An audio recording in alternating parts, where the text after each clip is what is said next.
La petite leva les yeux et vit une aura noire entourer ses parents. Elle sentit son cœur se serrer, courut vers eux et insista pour qu'ils restent avec elle. Ses parents prévoyaient d'aller à une grande réception, mais en la voyant pleurer ainsi, ils n'eurent pas d'autre choix que de rester à la maison. Peu après, un serviteur arriva en courant, avec une nouvelle terrible, le lieu de la réception venait d'exploser, même le gouverneur n'y avait pas survécu. S'ils y étaient allés, ils n'auraient eu aucune chance. Ils se regardèrent, convaincus que leur fille était leur porte-bonheur. Mais ce qu'ils ignoraient, c'est que cette petite fille n'était pas une enfant ordinaire. En réalité, elle était une petite divinité du monde céleste. Alors qu'elle était sur le point d'atteindre l'illumination, quelqu'un l'avait frappée et renvoyée sous sa forme d'origine. Son maître fit un calcul et déclara qu'elle devait descendre sur Terre et traverser 100 ans d'épreuves pour redevenir immortelle. Il agita son fouet de soie, scella sa mémoire et l'envoya dans le monde des mortels. Par hasard, c'est la troisième épouse d'une riche famille qui la recueillit. Le mari de la troisième épouse, qu'on appelait le troisième maître, tomba immédiatement sous le charme de l'enfant. Alors, la troisième épouse inventa un mensonge, le vieux veut trouver une fille pour porter bonheur à l'aîné. J'ai trouvé que cet enfant convenait, alors je l'ai acheté. Le troisième maître et sa femme la crurent et prirent l'enfant chez eux. Le troisième maître s'accroupit et demanda doucement, « Tu veux bien devenir notre fille ?»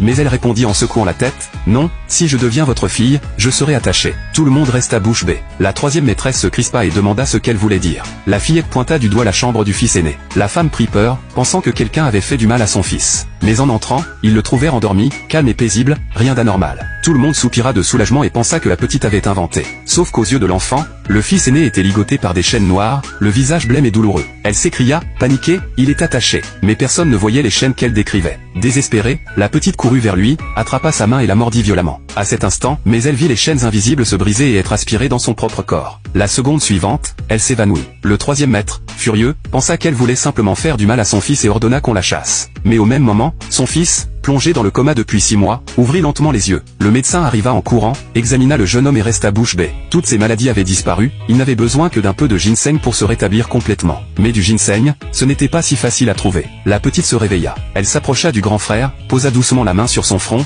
et lui, soudain, se sentit incroyablement léger, comme délivré d'un poids énorme. Mais la petite, elle, s'effondra de nouveau. La troisième maîtresse paniqua et appela le médecin. Après examen, il sourit, rien de grave, elle est juste épuisée, il suffit qu'elle se repose. Peu après, la fillette rouvrit les yeux. Le couple, convaincu qu'elle était leur trésor, décida aussitôt de l'adopter officiellement, lui donna un prénom et la reconnut comme leur deuxième fille. Pendant ce temps, ailleurs, un vieux maître taoïste cracha soudain du sang. Le deuxième oncle accourut et demanda ce qui se passait. Le vieux dit d'une voix amère, l'enchantement que j'avais placé sur le fils du troisième maître a été brisé. Le deuxième oncle pâlit. La tentative d'attentat à la réception avait échoué, et maintenant ce sort venait d'être détruit. Si le fils du troisième maître guérissait vraiment, il deviendrait l'héritier, et lui, il n'aurait plus aucune chance. Le vieux sortit alors une boîte, l'ouvrit, et à l'intérieur une perle noire, entourée d'une aura sombre. Le deuxième oncle, les yeux brillants, sut tout de suite qu'il pouvait en tirer profit. Le lendemain, il demanda à sa mère, la vieille tante, d'apporter la perle à son neveu, sous prétexte de lui porter chance. Sans se douter de rien, la troisième maîtresse prit la perle et s'apprêta